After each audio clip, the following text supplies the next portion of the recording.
the price you pay for a Switch game is mostly going into the case. I doubt that, but sure. I don't know if I believe that per se. I wouldn't doubt it, but yeah, that tiny little thing that you can't eat. Of the game. I bought this case and then it came with a treat inside and it tasted awful. It tastes zero out of 5 I stars. was like, no, I think I'm gonna do a YouTube review about this and how it tastes. Hello and welcome to our podcast about how the taste of Nintendo Switch games. I'm gonna actually minimize that so I pretend like I don't, so that it doesn't distract us. Oh, that's right. From trying to look at ourselves the whole time. All right, that's right. Yeah. It's very easy how it's very funny, I should say, how easy it is to get caught up in that. I do like you know, we're so vain. We are. We're such vain millennials. Dude, I do it all the time when we're doing our streams.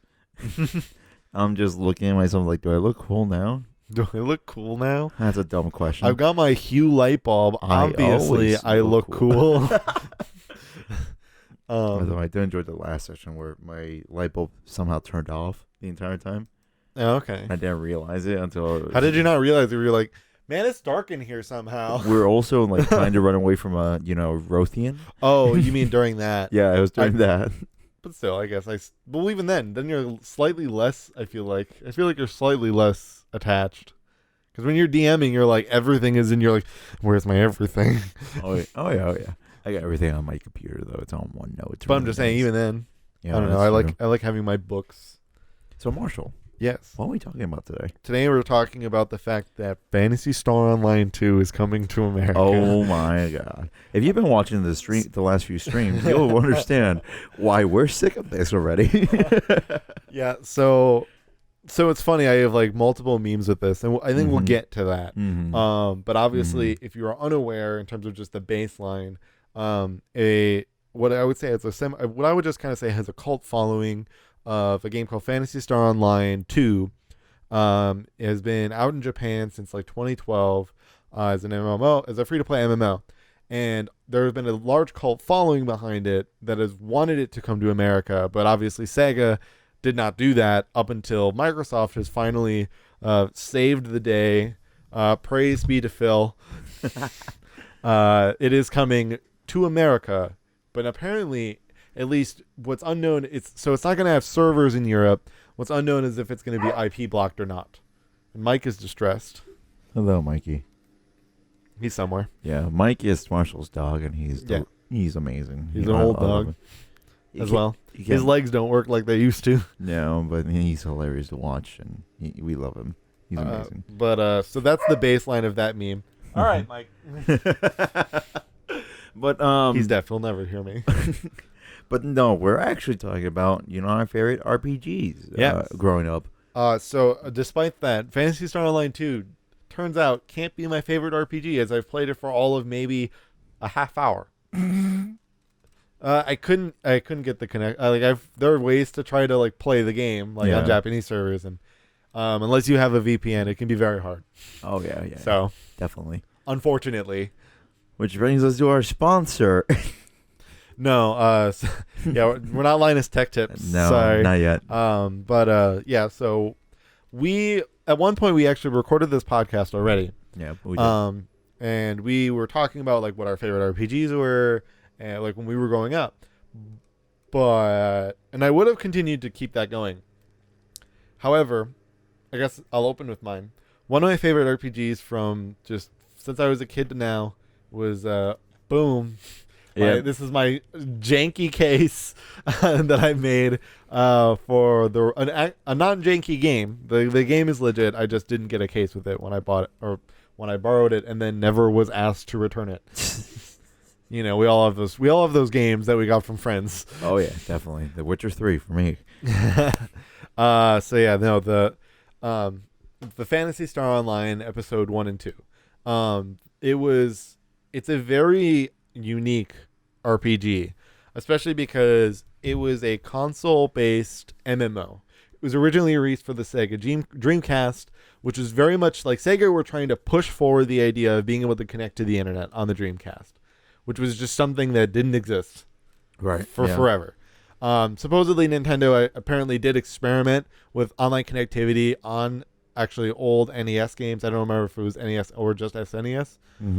But like things to do like, leaderboards, or like DLC. They even actually tried to get DLC into games back with the Nintendo Entertainment System.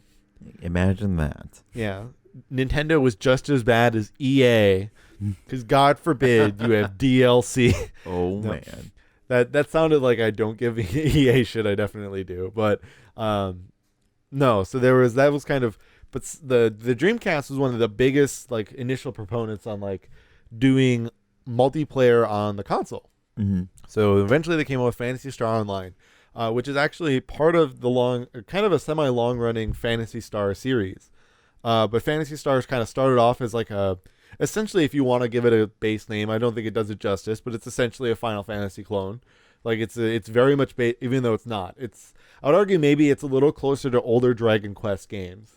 It's probably I would say a better comparison. Oh, yeah. I'd say it's more like old Dragon Quest.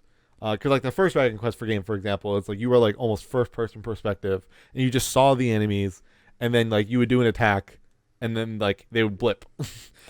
That's like really old Dragon Quest, and old Phantasy Stars were that way. And then inevitably they kind of got more of the you can see your characters in the battle and kind of things like that. So it was very much a tactical RPG. And then they're like, well, let's make an MMO, I guess. Sega was like, all right, well, let's make an MMO. And they released it for the Sega Dreamcast. It was just episode 1 on that version. But it was, at the time, a pretty successful game. Obviously, being able to be kind of one of the only MMOs on a console is going to do that. Like, because there are people out there that wanted to get into that MMO space, but not everybody could play that type of game on their computer. Right, yeah.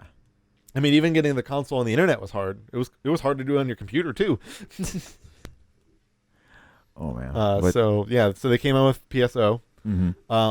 I didn't play it though until it came out for the GameCube, which was obviously later, but they released it on the GameCube with. I don't know what that noise is. I don't know either. Oh, it's like right outside the window. It was because it's outside the window. All right. Sorry. There's some weed whacking going outside the window here. Some good old weed whacking. Yeah, sorry. Sadly, we are not in an entirely enclosed environment. Well, we never are. No. So, yeah, they came out with PSO, or Phantasy Star 1 episodes 1 and 2 on the GameCube. But one of the things that was really important about this wasn't just that it was an MMO. So obviously it would have been online, but it was the fact that it had an offline mode, something you don't really ever see. You don't see in MMOs. At least not anymore. At least not anymore. But obviously it being a console game, it had to have some type of offline capability. Because if it was only online back then, even on the GameCube, but especially back then, like your game would fail. There's no way your game succeeded. Yeah. So it had to be offline, and that was the only way that I've ever played this game. And as an offline experience, it's still amazingly fun. Like, I think what's so good about the way that they treated like the offline experience is how they've kind of pushed a decent game, even though it does require a bit of patience in terms of how you attack. When we play it later, you're definitely going to figure that one out. It has a almost rhythmic style of combat. Ooh. And as a result, it can be a little different compared to when you're just used to like mashing the A button and shooting things. Like there is almost a level of rhythm to it, and it can throw you off if you're not used to it, and it probably will. But I loved this game. Like it was my friends. I would come over whenever I would come over. I always wanted to play this game, and then eventually when I got a GameCube, he let me borrow it, and then never asked for it. Yeah. I think deep down he knew. Maybe. He was just but like I love this game since then. Like I've played it like all the time since I was a kid. Like I was never I've barely ever been like super like ultra playthrough type, like min-max everything kind of player. I've just played it so much that it's just like I know a number of things that like work and don't, but outside of that it's just like, I just love playing it. I just love going through the planet. I love just kind of trying out different ways to play different characters, because What was nice about this game is while it had like a character by class system, it did it in a way that didn't fully limit you. Yes. So like there are 3 classes in the game. There's the hunter, the ranger, and well, they just call it force, but it's essentially like magic user, like me. Okay. All right. So the hunter is mainly based on melee weapons. So obviously, like they're going to be best suited using any of the melee weapons that exist in the game, Yes. which range from just like a normal like one-handed sword to like a big like two-handed sword, and like potentially you can get like a scythe. There's like a legendary item that's like a scythe. Oh, okay. Yeah, the game is like the game does get some cool items in it. But otherwise, it's the base weapon of that type is essentially just looks like a glaive, like a photon glaive. You like they're obviously best with that, but they have the ability to use certain range weapons for when you need it, because obviously there are bosses that are not going to be always in melee range, and then they also, some of them that aren't the robots have the ability to use magic, Yeah. but obviously just not as good as the mages. Yeah. And there are certain weapons that are limited by class, like the big two-handed swords cannot be used by anything but a hunter. So kind of like in Dragon Age, you get those weapons that are kind of restricted to the specific class period. Except for Yep. Dragon Age Origins. Dragon Age Origins, the only class-limited weapon is the quarterstaff, because anything, essentially the idea is only a mage could actually activate the magic Oh yeah, in a you're mage right. staff. Yeah. No. But otherwise, in Origins, it was just based on whatever your stats were. Oh yeah, you know that because. So if you totally wanted to, you could be like something. There's definitely a noise coming from something. It's not my mic. Oh, We got there we it. go. It was, but it's because this thing's daisy chained. That's what sucks. But anyway, yeah. So, but yeah. So no, in Dragon Age Origins, you could be a mage, just give yourself a bunch of strength, and then use a longsword if you want. But that doesn't mean it's very viable. Right. Well, I can tell you right now, you already know one of my favorite RPGs from my youth, years long lost. Yes, Neopets. Yes, Neopets. The I forget what it's called. I always forget what it's called. We looked it up. It was something like Dark Messiah. I'm not even fully joking. No, It was something like that. It's something edgy like that, and I love it. Oh yeah, it's super it's a super edgy name. But The nice part about doing the podcast like this with the webcam is it can be right next to it. Right, but oh my god, Neopets. Back then, for the PS2, it was amazing to play. Because you're here thinking, you know what, this is Oh, the there- Darkest Fairy. The Darkest Fairy. It had this cartoonish appeal to it. You play as 2 characters, each one with a converging story, and back then I didn't have that, and blew me away by how they did the story there. I say while stifling a burp. Essentially, this story is a typical RPG. You just go through, and you follow one of these 2 people through, and then eventually their stories converges. You either play as this wolf-looking dude swordsman, or I don't know what she is, but she's a mage, and it was Is she the Darkest Fairy? no, Oh, okay. no, the Darkest Fairy is something Unfortunate. completely different. They release it for the PlayStation. No, they just like made a PlayStation 1 like cover photo. Oh, and that's then, really weird. and because it's a Sony PlayStation 2. Okay, All well, right, we're gonna right. close eBay. before I decided to buy another copy. But essentially, it was a lot of fun because it's this game is really railroady. But back then I loved that Was stuff. it? Yes. You like move the mic away from your mouth when you were gesturing. You were like gesturing with your mic hand, so you're just like is really railroading. All right, It's just like Let's do it like whoa, this. whoa, whoa, whoa. But essentially, whoa. with this game, it was very simple, but it did its job. It gave you the RPG you wanted, and you had to work in order to get these certain items to make yourself better. I don't think there was a level system. It was just you acquire better items, like better armor, better swordsmanship, and it's just you becoming a better player at that point. And it gets really funny later on when you don't get a specific armor. then you go, or when you get armored too early, and then you go in and then the cutscene shows you wearing a specific armor you don't own, which has happened twice to me in that game.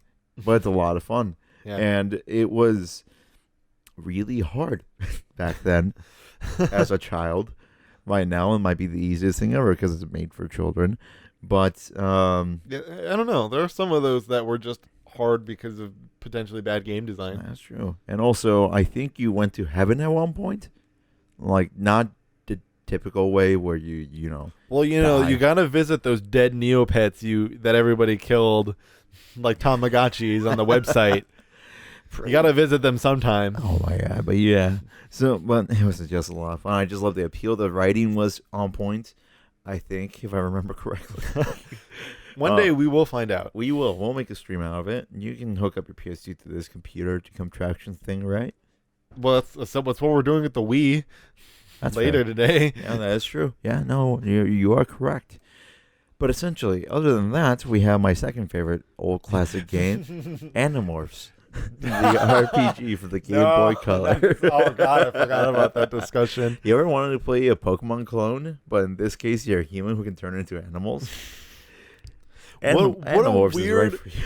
How is Animorphs a Pokemon clone? That just doesn't make sense because it's not even what the show did. No. Like, it's not anywhere tied to the show. Like, Well, it's so confusing. it was, funny enough. It was tied to a show, but it was Well, but both- storylines maybe, but that wasn't the show's function. It's true, but both The show wasn't about capturing animals. no, but Fighting them.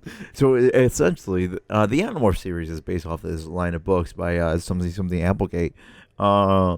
Yeah, you know, you'll know them because the covers always had like the dude as he would be like shifting into an animal, and they'd have weird midlines between like like half animal and human hybrid. It was hilarious. There was a TV series on Nickelodeon for a good while. Oh and yeah, it was my favorite thing. There's like 52 books, and I've read all of them. I refuse to believe the books were first. I like to believe the books were made after the Nickelodeon series. I wish. But no, this RPG, the reason why I call it a Pokemon clone is because the way you acquire new morphs was by touching a creature. So you had to find a creature. So But you were druids from D&D. Pretty much, but you could only have 6. So you were druids from Yeah. D&D. You can only have 6 animal morphs, so you had to go to like Okay. a zoo, or you find a random one in a cave. You just go to the zoo. I need to touch your animals. Sir, can you leave? You have to fight it until it like dies, and then that's when you acquire a tiger. I just love the idea. Like you're going to the zoo. I need to wrestle your bears. It's funny too because you're going and I'm gonna wrestle your grizzly bear to take its power. You go in and all you have is like dog or cat, and they're like, I'm gonna fight this bear. Yeah, and then there's the show where the guy turned into a cat and then was the cat forever. That was a hawk. Oh, was it a hawk? I It don't was know. a hawk, Sorry, yeah. I thought I was remembering a cat. No, Like off the top of my head. it was a hawk. It was a Well, hawk, what a yeah. shame. I know, right? Tobias. They I should have remember just his canceled the show. Oh name. wait. It, All right, it no. ran its course. So let's get to your actual game here. We're gonna run out of time if we keep talking about Animorphs. Okay. But yeah, no, Animorphs, great game until I lost it in the bathroom a few years I ago. mean, we learned it doesn't cost a lot on eBay. It does not. No, I could just buy it again. Hell, I might just buy it again. There's a lot of old games I might be looking at. But in reality, my favorite RPG of all time is the Dot Hack series. Most specifically, the Dot Hack GU series, Yes. which we both played. And I just bought like the bundle. Yeah, except I read the manga, so clearly it was a better experience, even though the manga is based off of the video game. I watched the anime, the shitty Dot Hack Roots anime. That's like the prequel to everything. Well, that had Root, yeah, well, that was different. Yeah, the animation style though. Yeah, I don't know. That was a fun time. Yeah, I mainly watched, for anime's sake, I watched Dot Hack Sign. Oh yeah, so I watched that too. Like, that was, like, the better one out of all of them. Very if I slow remember series, correctly. but the music was Yeah. an orgasmic feeling every single time you listen to it. But anyways, then Dot Hack GU was separated into, similarly to Phantasy Star Online, into separate episodes. In this case, 3, now 4. It was released in the early 2000s, and you follow this one edgelord named Haseo. Ah, yes. Good old Haseo. Yep, voiced by the voice actor of Sasuke, and it shows. Um, Can't when you go edgelord, man, you can never go back. no, and it was amazing because it was just the world you played in this world, which is called the World R2, because the apocalypse happened in the last few games, but you play in this world, and there's many people playing with you, quote unquote. They're just random NPCs, but they all act like people, and they all talk in what they presume gamers would talk to and talk like at that era, which some of it holds up somehow. Semi. Yeah. I'm willing to bet going into it that if I saw it, I'd probably cringe a couple times. Oh yeah. And then they had a trade system that worked out pretty well. Nothing's better in terms of gamer speak though than PlanetSide 2's trailer. Oh my god. That's a real special one. I'm gonna press F to respect for that one. But yeah, no. The story itself, fantastic, in my opinion. Some of the lines, utter shit. I'm not like starry-eyed fan here. I recognize that some of these lines have not aged well. Oh, there's definitely parts of Phantasy Star that haven't aged well either. So like, I'm acknowledging that. But the thing that made me love this game, especially more, was the fact that you can log out of the game, and you get this little desktop that played the same song that puts you to sleep. What's amazing, and you can go to forums, and these people actually have conversations on these forums, and you get little extra goodies if you find, like certain, like after a while, these forums get updated, the conversations. And they can give you like little codes to go to different areas or find these new locations. There's an art section that you can get wallpapers from. And there's an actual news website here with a little mini series inside of it. Danny Kawahara's news something. Yeah, where they basically just make a mini-series, an anime mini-series inside this game that follows the events of the game, and it's amazing. I love it. And they released a 4th episode to it that I haven't played it yet, and I really want to play it. When did that come out? That came out last year. Yeah, I didn't think it was long ago. Listen, Marshall, when it was announced, I was over in California, and I was crying. You were, that's right. Yeah, you're still in training then. I was like, I need to buy this when I get home, and I did, and I loved it. I haven't finished it though. That's fine. I mean, like hey, I haven't beaten Phantasy Star Online 2, so there we go. See, that's the funny thing. Yeah, it's like that's one of those things where it's like whenever you suddenly get the sequel that like you felt like was never gonna happen, right? Like that one. Like, at what point was there the reason for them to make that? Because it's just like you haven't, like, Dot Hack kind of just felt like this kind of forlorn thing at that point, right? It didn't really feel like it like had a bunch of life in it, But like obviously the fan base was there, but I'm just saying like wasn't active. So just all of a sudden they're like, by the way, we're making a 4th episode, and then we're gonna release a remaster of the first 3. You're just like, all right, I guess that's how it's happening. I guess I'll get an erection right now. Right. And that kind of and that was funny because that's what happened with Phantasy Star Online 2. Mm-hmm. Like this game came out in I actually was gonna look it up and I forgot to actually look up the actual year. Let's see, let's just do GameCube. All I right. can like type. He can't. It's very entertaining to watch him struggle. It came out in 2000. Oh man, that's. I mean, that was the original one. I'm assuming the GameCube one was a little later. I'll actually look at the article here. That is post Y2K. No. We need like a specifically like Phantasy Star Online episode 1 and 2. Let's see. In 2001. So it was literally a year later that it went to Xbox and GameCube. Because it did actually come out on the original Xbox. Mm-hmm. And even so then, like, it made way more sense because Xbox Live was starting to become a real thing. Right. But, like, and in 2000, that it still was, like, it was starting to, that was when online console gaming was starting to kind of hit it. Like, one of the early, like, some of the early, like, online games were, like the first one, I think technically the first console online, like, online multiplayer game was Choo Choo Rocket. But like some of the early ones were Madden games. I forgot that was the name like- of conventions back then. Oh yeah. But anyway, well, you know, that was a very Japanese game too. Oh yeah. But yeah, it came out on GameCube at least in 2001. And that was, and so obviously then like things had started to swing, but like, so really like there, and since then they really hadn't made like much of any other Phantasy Stars. Like they made Phantasy Star Universe in 2006. Mhm. So that was kind of supposed to be like the next like online MMO.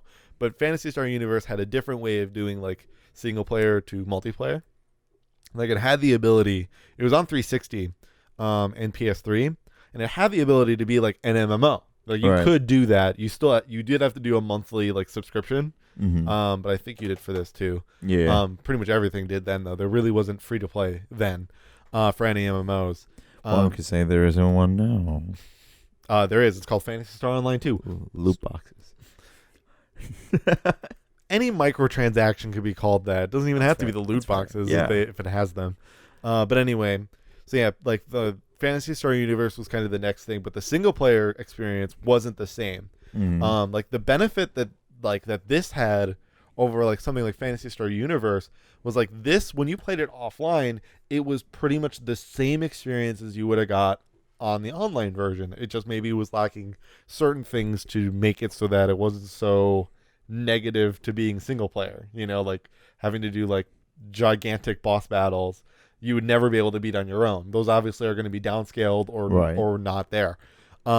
Whereas like Phantasy Star Universe was just like the offline mode is just a single player campaign that has like an actual story that like is being like has dialogue, cutscenes, everything. Like it was just a real like just general RPG.